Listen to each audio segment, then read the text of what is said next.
नमस्कार मित्रों, सत्यवचन के आज के क्रमबद्ध अध्ययन में मैं आप सबका सहृदय स्वागत करता हूं। हम इस समय सत्यवचन कार्यक्रम में इस्राएली इतिहास में परमेश्वर के हस्तक्षेप के द्वारा सच्चे और जीवित परमेश्वर को समझने का प्रयास कर रहे हैं। उसने इतिहास में अपने आप को प्रकट किया और उसके प्रति जो आज्ञाकारी थे और उसके दृष्टि में जो निष्कपट थे, उसने उन पर अपनी सामर्थ्य प्रकट किया।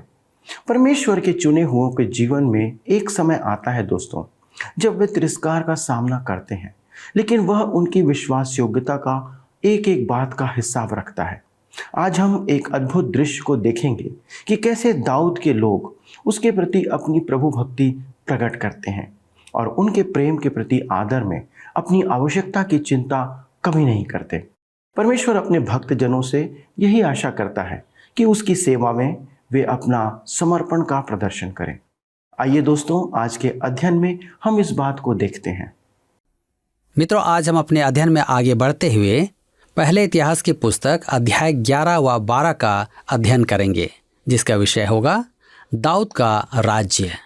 जैसा कि हमने पिछले अध्ययन में देखा था, शाऊल को घात करने वाला कौन था? यहोवा। अब हम पहला इतिहास के तीसरे मुख्य भाग में आते हैं। प्रथम 9 अध्यायों में असाधारण वंशावलियां थी। दूसरा मुख्य भाग मात्र 1 अध्याय है, जो राजा शाऊल का राज्य है। परमेश्वर के दृष्टिकोण से तो शाऊल ने धूम मचाने वाला कोई काम नहीं किया, जैसा कि उसकी जनता सोचती थी। वह परमेश्वर को प्रभावित करने में सफल नहीं रहा। परमेश्वर उसकी मृत्यु और उसकी मृत्यु के कारण लिखता है, परंतु उसकी उपलब्धियों की चर्चा नहीं करता है। अब हम दाऊद के राज्यकाल के भाग में आते हैं। सबसे पहले दाऊद के योद्धाओं की सूची है, अध्याय 11 और 12। तदुपरांत दाऊद और वाचा के संदूक का वर्णन है, अध्याय 13 से 16 में। तब दाऊद और मंदिर का वर्णन किया गया है, अध्याय 17। फिर दाऊद युद्ध में जाता है, अध्याय 18 से 20। जनगणना करके दाऊद पाप करता है, अध्याय 21 में। अंत में दाऊद द्वारा निर्माण की तैयारियां, अध्याय 22 से 29 में। इस पुस्तक का शेष भाग दाऊद और दाऊद के राज्य से संबंधित है। आरंभिक अध्यायों में दी गई वंशावलियां दाऊद तक पहुंचती हैं, वरन दाऊद के परिवार में आगे तक चली जाती हैं। अगली पुस्तक दूसरा इतिहास दाऊद और उसके वंशजों की कहानी सुनाती है, और उत्तरी राज्य का तो वह पुस्तक उल्लेख ही नहीं करती है, जब से उन्होंने दाऊद के परिवार के राज्य से विद्रोह किया। मित्रों, हमारे लिए यह भी देखना उचित होगा कि परमेश्वर कैसे दाऊद के जीवन की कुछ घटनाओं पर विशेष बल देता है और अन्यों को अनदेखा करता है। आपने ध्यान दिया होगा कि मैंने अध्याय 21 को दाऊद का पाप शीर्षक दिया है। दाऊद के पाप से आप तुरंत बतशेबा के साथ उसके पाप पर ना जाएं, जैसा कि प्रायः मनुष्य के मन में विचार आता है जब दाऊद का नाम लिया जाता है। नहीं, परमेश्वर दाऊद द्वारा की गई जनगणना को उसके लेखे में पाप ठहराता है। परमेश्वर की दृष्टि में यह उसका सबसे बड़ा पाप था। मेरे विचार में यहाँ हमारे लिए एक बड़ा सबक है। अनेक विश्वासी कुछ बातों को तो पाप समझते हैं और कुछ बातों को पाप समझते ही नहीं हैं। मैं तो यह मानता हूँ कि जब हम परमेश्वर की उपस्थिति में होंगे, तब हमें समझ में आएगा कि हमारे मन में कुछ गलत धारणाएं थीं, जिसे उन्होंने पाप समझा था वह पाप है ही नहीं, और जिसे उन्होंने साधारण और महत्वहीन बात समझी, उसी को परमेश्वर ने पाप माना। दाऊद के जीवन में मनुष्य बतशेबा के साथ उसके पाप पर उंगली उठाता है। वह एक भयानक पाप था और परमेश्वर ने उसे इसका दंड भी दिया, परंतु उसने पश्चाताप किया और परमेश्वर ने उसे क्षमा किया। दाऊद द्वारा जनगणना यद्यपि हमारे लिए एक सामान्य बात है, परंतु हम देखेंगे कि परमेश्वर की दृष्टि में वह सामान्य बात नहीं थी। इसका कारण हम देखेंगे। इस बात से पाप के प्रति हमारा दृष्टिकोण सर्वथा भिन्न हो जाना चाहिए। हमें पाप को करने और न करने के परिप्रेक्ष्य में ही नहीं, इच्छा और विचार के परिप्रेक्ष्य में भी समझना आवश्यक है। हमें परमेश्वर के वचन को पढ़ना आवश्यक है कि पाप के विषय में परमेश्वर के दृष्टिकोण को समझ पाएं। पहला इतिहास की पुस्तक 11 अध्याय उसके 1 पद में लिखा है, तब सब इस्राएली दाऊद के पास हेब्रोन में इकट्ठा होकर कहने लगे, सुन, हम लोग और तू एक ही हड्डी और मांस हैं। इतिहास के इस युग के बारे में शमूएल की पुस्तक में लिखा है कि दाऊद ने यहूदा और बिन्यामीन के दक्षिणी क्षेत्र में 7 वर्ष राज्य किया था और उस समय उसकी राजधानी हेब्रोन थी, परंतु इतिहास की पुस्तक में इसका उल्लेख नहीं किया गया है। क्यों? क्योंकि परमेश्वर इस्राएल को एक संगठित राज्य अर्थात संपूर्ण 12 गोत्र के रूप में देखता है। अतः परमेश्वर की दृष्टि में दाऊद वास्तव में राजा तब था जब वह संपूर्ण इस्राएल पर राज्य कर रहा था और 12 गोत्रों द्वारा स्वीकार किया गया था। उन्होंने कहा, हम लोग और तू एक ही हड्डी और मांस हैं। पहले इतिहास की पुस्तक 11 अध्याय उसके 2 पद में लिखा है, पिछले दिनों में जब शाऊल राजा था तब भी इस्राएलियों का अगुआ तू ही था और तेरे परमेश्वर यहोवा ने तुझसे कहा, मेरी प्रजा इस्राएल का चरवाहा और मेरी प्रजा इस्राएल का प्रधान तू ही होगा। वे इसमें परमेश्वर का हाथ देख रहे थे। दाऊद तब तक राजा नहीं कहलाया जब तक प्रजा ने उसे परमेश्वर का चुना हुआ स्वीकार नहीं किया था। यहूदा और बिन्यामीन के गोत्रों पर 7 वर्ष राज करने के पश्चात भी पहले इतिहास की पुस्तक 11 अध्याय के 3 पद में लिखा है, इसलिए सब इस्राएली पुरनिये हेब्रोन में राजा के पास आए और दाऊद ने उनके साथ हेब्रोन में यहोवा के सामने वाचा बांधी और उन्होंने यहोवा के वचन के अनुसार जो उसने शमूएल से कहा था, इस्राएल का राजा होने के लिए दाऊद का अभिषेक किया। अब वह 12 गोत्रों पर राजा बनाया गया। परमेश्वर की दृष्टि में अब दाऊद का राज्यकाल आरंभ होता है। पहला इतिहास की पुस्तक 11 अध्याय के 4 पद में हम पढ़ते हैं, तब समस्त इस्राएलियों समेत दाऊद यरूशलेम गया जो यबूस भी कहलाता था और वहाँ यबूसी नामक उस देश के निवासी रहते थे। दाऊद ने वह संपूर्ण प्रदेश छान लिया था, संभवतः यहोशू द्वारा भेजे गए भेदियों से भी अधिक अच्छी तरह। वह उस क्षेत्र के बारे में बहुत अधिक जानकारी रखता था और उसने यरूशलेम को राजधानी के लिए उपयुक्त समझा। इसी स्थान पर मंदिर का निर्माण किया जाना था। यह दाऊद ही का चुनाव नहीं, परमेश्वर का भी चुनाव था। परमेश्वर के वचन में यरूशलेम के बारे में बहुत कुछ कहा गया है। निश्चय वह यरूशलेम आज का यरूशलेम नहीं है। आप शायद यरूशलेम गए हैं या उस नगर के चित्र देखे हैं। पुरातत्व विभाग की खुदाई से प्रकट होता है कि दीवारें आज भी स्थिति से विपरीत थीं। दाऊद की नगरी नीचे थी और मंदिर ऊपर था। आगे चलकर दीवारें ऊंची की गई और इस प्रकार मंदिर का क्षेत्र नगर से नीचे गया। मंदिर मोरियाह पर्वत पर बना है जो आज के यरूशलेम के मध्य एक सक्रिय पर्वतमाला है और शहर पनाह के बाहर इस पर्वतमाला पर गुलगुत्ता है जहां यीशु को क्रूस पर चढ़ाया गया था। दाऊद ने यह स्थान चुना था। पहला इतिहास की पुस्तक 11 अध्याय के 5 पद में आगे लिखा है, तब यबूस के निवासियों ने दाऊद से कहा, तू यहाँ आने नहीं पाएगा। तो भी दाऊद ने सिय्योन नामक गढ़ को ले लिया। वही दाऊदपुर भी कहलाता है। दाऊद ने सिय्योन का गढ़ जीत लिया था और वहीं अपना महल बनवाया था। सिय्योन पर्वत दाऊद के लिए बहुत मूल्यवान था। पहला इतिहास की पुस्तक 11 अध्याय के 6 पद में लिखा है, दाऊद ने कहा, जो कोई यबूसियों को सबसे पहले मारेगा वह मुख्य सेनापति होगा। तब सरूयाह का पुत्र योआब सबसे पहले चढ़ गया और सेनापति बन गया। योआब दाऊद की सेवा में प्रमुख था। वह दाऊद का परामर्शदाता भी था और उसका प्रथम सेनानायक भी था। वह दाऊद के योद्धाओं में से एक था। आपको स्मरण होगा कि जब वह पहली बार दाऊद के पास आया था तब हमें उसके वीरता के कामों का वर्णन सुनाया गया है।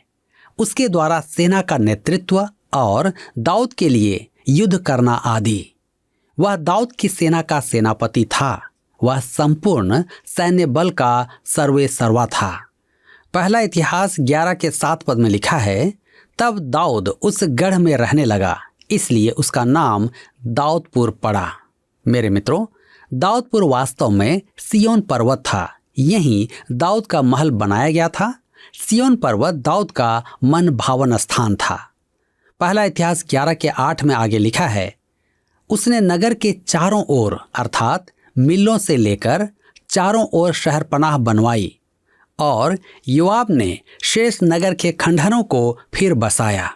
योआब दाऊद का सेनापति ही नहीं, उसके शहरी विकास के कार्यक्रमों का पर्यवेक्षक भी था। पहला इतिहास 11 के 9 में लिखा है, दाऊद की प्रतिष्ठा अधिक बढ़ती गई और सेनाओं का यहोवा उसके संग था। दाऊद ने इस्राएल को उस स्थान पर लाकर खड़ा कर दिया जहां इस्राएल एक महान राष्ट्र वरन वैश्विक शक्ति था। दाऊद ने नींव डाली और उस नींव पर सुलेमान उस युग में संसार के समक्ष गवाही दे पाया। आइए हम देखते हैं दाऊद के योद्धा। दाऊद के ये योद्धा वे मनुष्य थे जो दाऊद के निर्वासन के समय उसके पास आए थे। अब क्योंकि दाऊद राजा बन गया था, इसलिए उन्हें भी प्रतिष्ठा के स्थान प्राप्त हुए थे। अब यहाँ एक और प्रमेय है जिसे हम अनदेखा नहीं करना चाहेंगे। आज प्रभु यीशु मसीह अपने नाम के निमित्त एक जाति को आह्वान कर रहा है। वे उसके योद्धा हैं। आज का समय मसीह के परित्याग का समय है।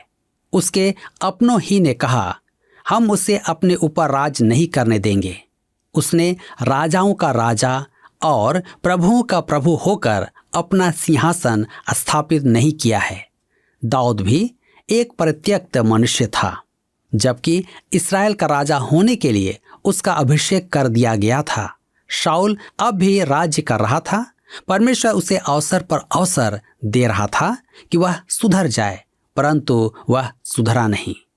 उस समय दाऊद अपनी जान बचाकर भाग रहा था। यह उसके परित्याग का समय था। उसी समय सब स्थानों से मनुष्य उसके पास आए और उसका नेतृत्व स्वीकार किया। वे दाऊद के योद्धा हुए। आज मसीह को संसार ने त्यागा हुआ है। मुझे इसकी व्याख्या नहीं करना है। यदि हम इस तथ्य को स्वीकार नहीं कर पाते तो हम कुछ भी नहीं देख पाते हैं।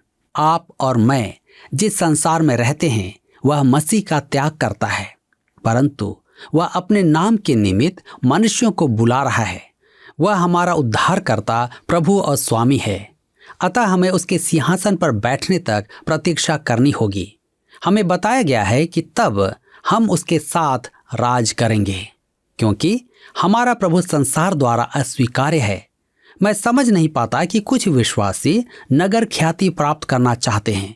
वे असफल रहेंगे, क्योंकि प्रभु यीशु ने कहा था कि यह संसार उससे घृणा करता है, इसलिए यह हमसे भी घृणा करेगा। यदि आप संसार में विख्यात हैं तो आपको अपना आत्मनिरीक्षण करना है। स्वर्गीय डॉक्टर बॉब गुलर कहा करते थे, मैं मनुष्य को अपने मित्रों से नहीं उसके शत्रुओं से आंकता हूँ। यदि आपके पास उचित शत्रु हैं तो आप सही हैं। मेरे मित्रों, यदि आप प्रभु यीशु में सच्चे विश्वासी हैं तो शैतान के अनुयायी आपके बैरी होंगे। हम मसीह के परित्याग के युग में वास करते हैं। वह अपने योद्धाओं को आह्वान करता है। 3 महान सूरवीर थे। वे बैतलहम के कुंड से दाऊद के लिए पानी लाए थे। आइए हम पढ़ते हैं पहला इतिहास की पुस्तक 11 अध्याय 15 से 19 पद। 300 मुख्य पुरुषों में से 3 दाऊद के पास चट्टान को अर्थात अदुल्लाम नामक गुफा में गए और पलिश्तियों की छावनी रपाइम नामक तराई में पड़ी हुई थी। उस समय दाऊद गढ़ में था और उस समय पलिश्तियों की एक चौकी बैतलहम में थी। तब दाऊद ने बड़ी अभिलाषा के साथ कहा, कौन मुझे बैतलहम के फाटक के पास के कुएं का पानी पिलाएगा। तब वे तीनों जन पलिश्तियों की छावनी पर टूट पड़े और बैतलहम के फाटक के कुएं से पानी भरकर दाऊद के पास ले आए। परंतु दाऊद ने पीने से इनकार किया और यहोवा के सामने अर्घ करके उंडेला। और उसने कहा, मेरा परमेश्वर मुझसे ऐसा करना दूर रखे, क्या मैं इन मनुष्यों का लहू पीऊं जिन्होंने अपने प्राणों पर खेला है? ये तो अपने प्राण पर खेलकर उसे ले आए हैं। इसलिए उसने वह पानी पीने से इनकार किया। इन 3 वीरों ने ये ही काम किए। दाऊद का पालन पोषण बैतलहम में हुआ था। वह उसका अविश्वास था। वहां प्रवेश करते ही एक कुआं था। वह अनेक बार भेड़ों को चराते समय प्यासा होकर वहां पानी पीने आता था, परंतु अब वह वहां नहीं जा सकता था क्योंकि पलिश्ती उसे घेर लेंगे। उसने आज्ञा नहीं दी, परंतु अपनी इच्छा प्रकट की कि वह उस कुएं से पानी पीना चाहता था। इन 3 पुरुषों ने पलिश्तियों के मध्य जाकर वहां से पानी लिया और दाऊद के पास लाए। अब ध्यान देने योग्य रोचक बात तो यह है कि दाऊद ने पानी पिया नहीं, वरन उसे परमेश्वर को अर्घ करके चढ़ा दिया। मित्रों, इससे हम कुछ पुनरुत्थान खोज सकते हैं। यीशु का जन्म बैतलहम में हुआ था और वह बैतलहम का वह पानी है, वह जीवन का जल है। मसीह यीशु के अनेक योद्धा हैं जिन्होंने सदियों से जीवन का जल प्यासे संसार को दिया है। मुझे लिविंगस्टन, जटसन, हेनरी मार्टिन और अनेक पूर्वकालीन परमेश्वर के दासों का स्मरण आता है। आज भी अनेक सेवक हैं। इन सेवकों ने प्यासे संसार में परमेश्वर का वचन पहुंचाने के लिए अवरोधों को पार किया है। मेरे मित्रों, परमेश्वर उनको ध्यान में रखता है। उन्हें योद्धाओं की सूची में रखा गया है। यहाँ ध्यान देने की बात यह है कि दाऊद के योद्धाओं ने उसकी इच्छा पर कैसी तात्कालिक प्रतिक्रिया दिखाई। वह उन्हें ऐसी आज्ञा कभी नहीं देता, परंतु हमारे प्रभु ने हमें आज्ञा दी है कि हम जीवन जल संपूर्ण संसार में ले जाएं। हमने अब तक क्या किया है? क्या आप उसकी आज्ञा का पालन कर रहे हैं? अब देखिए, ऐसा जोखिम उठाकर लाए गए पानी के साथ दाऊद ने क्या किया। दाऊद स्वार्थी नहीं था। निसंदेह उसके साथी निष्ठावान थे। वे उससे प्रेम करते थे। वे उसके लिए कष्ट उठाने को तैयार थे, क्योंकि दाऊद भी उनके लिए कष्ट उठाने को तैयार रहता था। वह उस पानी को पीना नहीं चाहता था क्योंकि उसके साथी प्यासे थे। उसने उनके साथ एक अनहोने का चुनाव किया। भजन संहिता 22:14 में लिखा है कि मसीह यीशु ने क्रूस पर मरते समय कहा था, मैं जल के समान बह गया। उसने अपना जीवन पृथ्वी पर पानी के समान बहा दिया था। उसने अपना स्थान यहाँ हमारे सदृश्य रखा। यशाया 9:6 में लिखा है, क्योंकि हमारे लिए एक बालक उत्पन्न हुआ, हमें एक पुत्र दिया गया। उसने हमारा दुख भोगा कि हमें स्वर्ग मिले। मेरे मित्रों, यदि हम उससे प्रतिफल पाना चाहते हैं तो हमें उसके लिए बलिदान चढ़ाना है। इस अध्याय में एक और घटना है जिसे मैंने सदा सराहा है।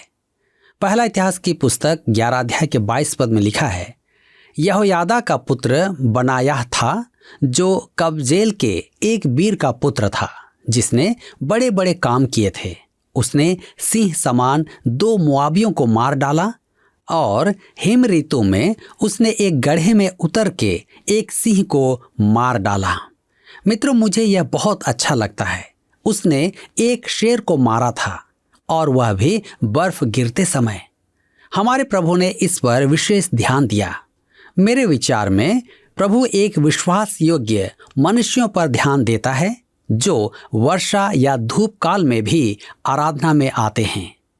मित्रों, यहाँ पर अध्याय 11 समाप्त होता है और अब हम अध्याय 12 में एक ही घटना है जिस पर मैं आपका ध्यान आकर्षित करना चाहता हूँ। गाद के गोत्र से कुछ लोग उसके निर्वासन समय में उसके पास आए थे। उनके विषय में लिखा है, पहला इतिहास 12 अध्याय 14 से 18 पद। ये गादी मुख्य योद्धा थे। उनमें से जो सबसे छोटा था वह तो 100 के ऊपर और जो सबसे बड़ा था वह 1000 के ऊपर था। ये ही वे हैं जो पहले महीने में जब यरदन नदी सब किनारों के ऊपर ऊपर बहती थी तब उसके पार उतरे और पूर्व और पश्चिम दोनों ओर के सब तराई के रहने वालों को भगा दिया। कई एक बिन्यामिनी और यहूदी भी दाऊद के पास गढ़ में आए।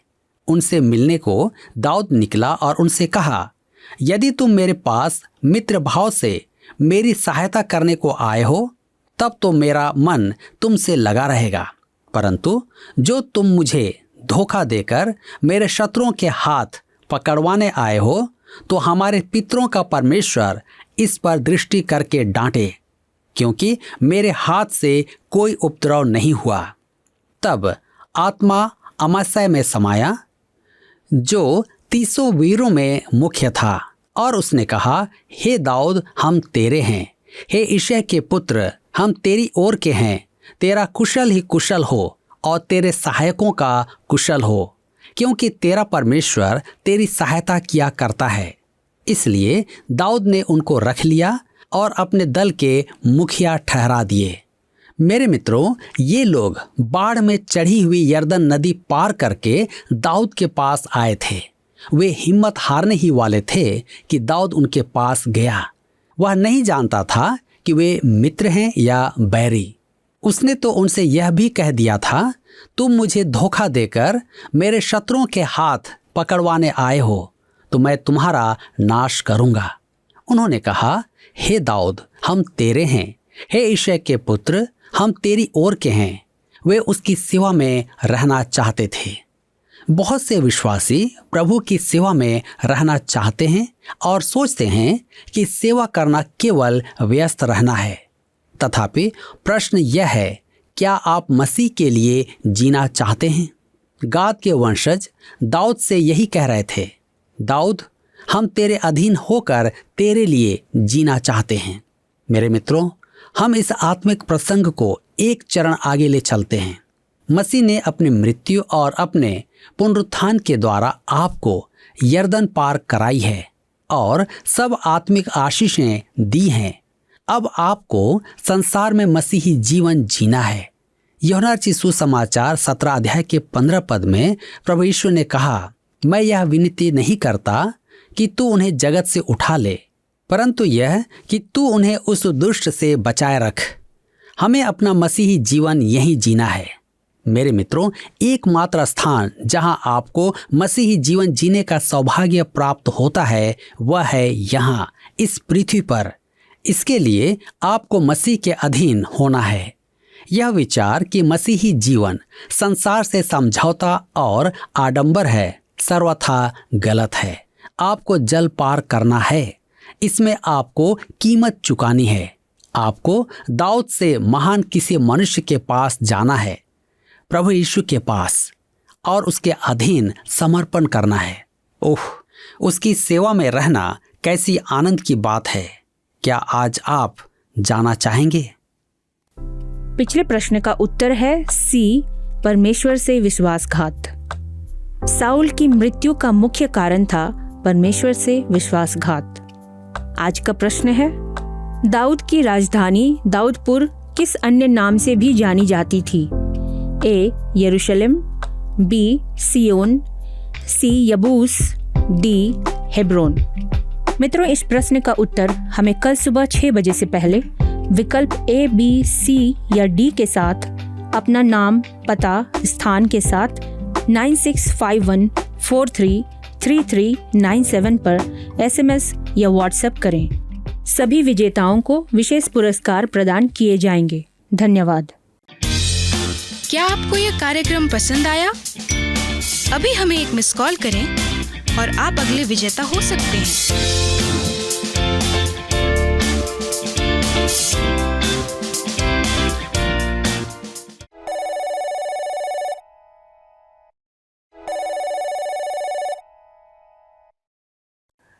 मित्रों, हमने देखा कि सचमुच जो दाऊद से महान है उसकी सेवा करना क्या ही आनंद का विषय होगा।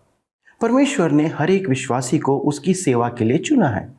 मसीही जीवन परमेश्वर के लिए और संसार के लोगों की सेवा के लिए जीने का जीवन है। मसीही जीवन को घर में बैठकर जिया नहीं जा सकता।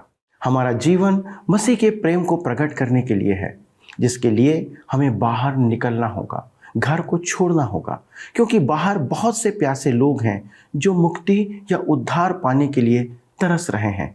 यदि आप यीशु को जानते हैं तो आप उसकी मृत्यु और पुनरुत्थान को भी जानते होंगे। उसमें जीवन है, लेकिन यदि आप निश्चित नहीं हैं तो उसके पास आज ही आइए, वह आपको जीवन का सोता बना देगा। दोस्तों, उसका वचन यूहन्ना रचित सुसमाचार 7वें अध्याय उसके 37 और 38 पद में कहता है, यदि कोई प्यासा हो तो मेरे पास आकर पिए। जो मुझ पर विश्वास करेगा, जैसे पवित्र शास्त्र में आया है, उसके हृदय में से जीवन के जल की नदियां बह निकलेंगी। यीशु जीवन का जल है। यदि आप उस पर विश्वास करते हैं तो आप में से जीवन के जल की नदियां बह निकलेंगी, शायद जिससे आप सबको देना चाहेंगे। लेकिन यदि आप ऐसा नहीं करते हैं तो आज अपने विश्वास को आपको परखना होगा कि क्या आप सच में यीशु पर विश्वास करते हैं। मित्रों, मेरा निवेदन है कि आप इस अध्ययन में बने रहें, इसे ध्यान से सुनें और अंत में हमारे द्वारा पूछे गए प्रश्न का उत्तर हमें SMS या मिस कॉल के द्वारा आप भेजने का प्रयास करें। प्रभु आप सबों को आशीष दे। आइए हम प्रार्थना करें। हमारे स्वर्गीय पिता, हम धन्यवाद देते हैं प्रभु कि आपने एक बड़ी चुनौती के साथ हमें अपने लिए चुना है कि पिता परमेश्वर, हम जो प्रभु यीशु को जानते हैं, हमारे लिए ये आवश्यक है कि इस सुसमाचार को हम केवल अपने तक ना रखें, परंतु अपने मित्रों और अपने आसपास के लोगों के साथ इसे साझा करें, क्योंकि आज कितने ऐसे लोग हैं जो इस वचन को प्राप्त करने के लिए, सुसमाचार को जानने के लिए और उद्धार पाने के लिए तरस रहे हैं। प्रभु हमारी सहायता करें, विशेष तौर पे हमारे सारे दर्शकों की सहायता करें कि वे अपने घरों से निकलकर उन लोगों के लिए सुसमाचार का माध्यम बने जो उनके करीबी हैं, उनके मित्र हैं। प्रभु आप उन्हें ऐसी सामर्थ्य दें कि वे आपके वचन को लोगों तक पहुंचाने वाले बने और आप उस बात में उनकी सहायता करें। प्रभु हम धन्यवाद देते हैं सभी बातों में और इस विनती को प्रभु यीशु क्रिस्ट के नाम से मांगते हैं, आमीन। मित्रों, आपकी उपस्थिति के लिए एक बार फिर से आपको बहुत बहुत धन्यवाद। अगले प्रसारण में हम इस अध्ययन को फिर आगे बढ़ाते हुए आपके सन्मुख आएंगे। तब तक परमेश्वर के वचन को दूसरों के साथ बांटते रहें। प्रभु आपको आशीष दे। धन्यवाद।